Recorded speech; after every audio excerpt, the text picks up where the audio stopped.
കഥ ഹാജിയര പടിക്കലെ ആ വെള്ള രൂപം.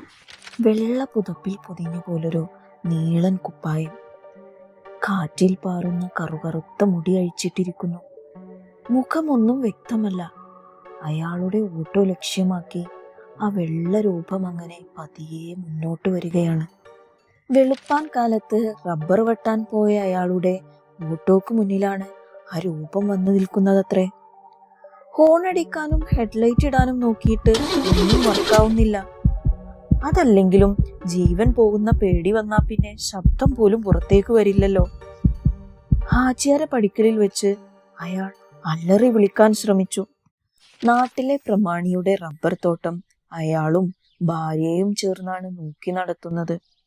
പുലർച്ചെ കണ്ണു കീറുന്നതിനു മുന്നേ അയാൾ ഇറങ്ങിത്തിരിക്കുന്നതാണ് പതിവ്. പോയ വേനൽക്കാലത്ത് അടവിനിട്ട് വാങ്ങിയ ആ ഓട്ടോയുമായി റബ്ബർ വെട്ടാൻ അയാൾ തനിച്ചാണ് പോകാറുള്ളതെങ്കിലും അത് കഴിഞ്ഞ് പാലെടുക്കാൻ നേരം ഭാര്യയും അയാളുടെ കൂടെ കൂടും. അന്നും പതിവ് പോലെ ചൂട് ചായ മുഴുവനും കുടിച്ച് അയാൾ ഇറങ്ങിത്തിരിച്ചു. സമയം പുലർച്ചെ 3:30. ഓട്ടോ എടുത്തപ്പോഴേ പതിവില്ലാത്തൊരു ഇരുട്ടും നിശബ്ദതയും അയാൾക്ക് തോന്നിയിരുന്നു. കോടമഞ്ഞിന്റെ തണുപ്പടിച്ചിട്ടാവണം ഒറ്റ വലിക്ക് കിക്കറടിച്ച് സ്റ്റാർട്ടാകേണ്ട ഓട്ടോ അന്ന് വല്ലാത്തൊരു മടി കാണിച്ചു. അതൊന്നും വകവെക്കാതെ അയാൾ കൃത്യസമയത്ത് വണ്ടിയും എടുത്ത് ഇറങ്ങി. നേരം വെളുക്കാൻ ഇനിയും സമയമുണ്ട്. ആ ഇടവഴി തങ്ങളുടെ ഇടമെന്ന് തീരെഴുതി വാങ്ങിയ മുളങ്കാടുകളിൽ നിന്നും വരുന്ന ചീവീടുകളുടെ സീൽക്കാരങ്ങൾ ഒഴിച്ചാൽ മറ്റൊന്നും അവിടെ കേൾക്കാനുണ്ടായിരുന്നില്ല. ആ വെള്ള രൂപം കൂടുതൽ അടുത്തേക്ക് വന്നു. കൂരിരുട്ടിൽ വണ്ടിയുടെ ഹെഡ്ലൈറ്റിൽ നിന്നും വരുന്ന വെള്ള കലർന്ന മഞ്ഞ് വെളിച്ചമല്ലാതെ മറ്റൊന്നും അയാൾക്ക് കാണാനുമായില്ല. തൊണ്ടയിൽ നിന്ന് ഒരു ശബ്ദവും പുറത്തേക്ക് വന്നില്ല. ഓട്ടോയിൽ നിന്ന് ഇറങ്ങി ഓടാനും പറ്റുന്നില്ല. നേരം പുലർന്നപ്പോൾ ഓത്തുപള്ളിയിലേക്ക് പോയ കുട്ടികളാണത്രേ ഓട്ടോയുടെ ഹാൻഡിലിൽ മുഖം ചേർത്ത് അബോധാവസ്ഥയിൽ കിടക്കുന്ന അയാളെ കണ്ടത്.